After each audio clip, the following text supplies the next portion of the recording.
இன்னைக்கு வந்து நம்ம வெயில் காலத்துக்கு தகுந்த மாதிரி ஒரு டெசர்ட் வந்து சுகரே இல்லாமல் ஈஸியாக சீக்கிரமாக ஆயிருங்க. இதுக்கு வந்து நல்லா பழுத்த மாம்பழம் ஒன்று எடுத்து வச்சுருக்கேன். அதுக்கப்புறம் பன்னீர் கொஞ்சம் எடுத்து வச்சுருக்கேன். ஒரு சின்ன ஒரு 2 இன்ச்சு பீஸ் இருந்தால் போதும் பன்னீர்.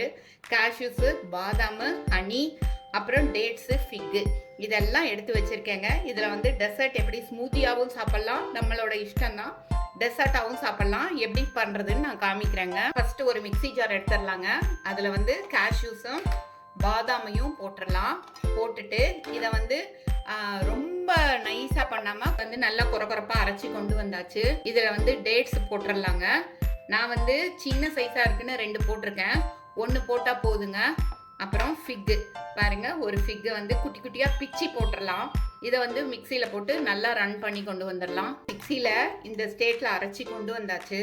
இதை வந்து நம்ம கிளாஸில் எதில் ப்ரெசன்ட் பண்ணுறோமோ அதில் ஒரு லேயராக போட்டுடலாம். இதை எடுத்து அப்படியே இப்போ ஃப்ரீசருக்குள்ளே நான் வச்சிடுறேன். மிக்சி ஜாரில் கட் பண்ணி வச்ச மேங்கோஸை போட்டுட்டேன். அது கூட வந்து பன்னீர் கட் பண்ணி வச்சுருக்கோம் இல்லைங்களா, 2 கியூப் கட் பண்ணி வச்சுருக்கோம் இல்லையா, அதை போட்டுடுறேன். இப்போ வந்து ஹனியும் போட்டுடுறேங்க. பாருங்கள், 1 ஸ்பூன் இருக்கிற மாதிரி ஹனி போட்டிருக்கேன். இப்போ இதை நைஸாக அரைச்சி கொண்டு வந்துடலாங்க. இது மாதிரி அரைச்சி கொண்டு வந்தாச்சு. நம்ம இப்படியேவும் இதை ப்ரெசன்ட் பண்ணலாம், அல்லது லைட்டாக பால் ஊற்றி ஸ்மூதியாகவும் ப்ரெசன்ட் பண்ணலாம். இன்றைக்கி நான் டெசர்ட்டாக ப்ரெசன்ட் பண்ண போகிறேன். 10 நிமிஷம் ஃப்ரிட்ஜில் வச்ச உடனே அது லைட்டாக செட் ஆகிருக்கு. அது மேலே வந்து நம்ம இதை வந்து இப்படி போடலாங்க. பாருங்கள், இது ஒரு லேயராட்டம் நம்ம ப்ரெசன்ட் பண்ணலாம். இதை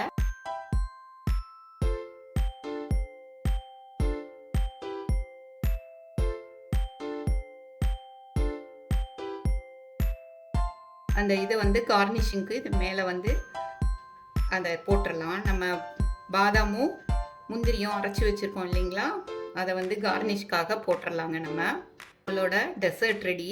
இப்போ வந்து இதை உடனே இப்படி சாப்பிட முடியாது. இதை ஃப்ரிட்ஜில் வச்சு ஒரு 1 hour கழித்து சாப்பிட்லாங்க. சூப்பராக எக்ஸ்ட்ராடினரியாக ஃப்ரிட்ஜில் ஒரு 4 hours வச்சோன்னா அழகாக வந்திருக்குங்க. நம்ம இது வீட்டில் ட்ரை பண்ணி பார்க்கலாங்க.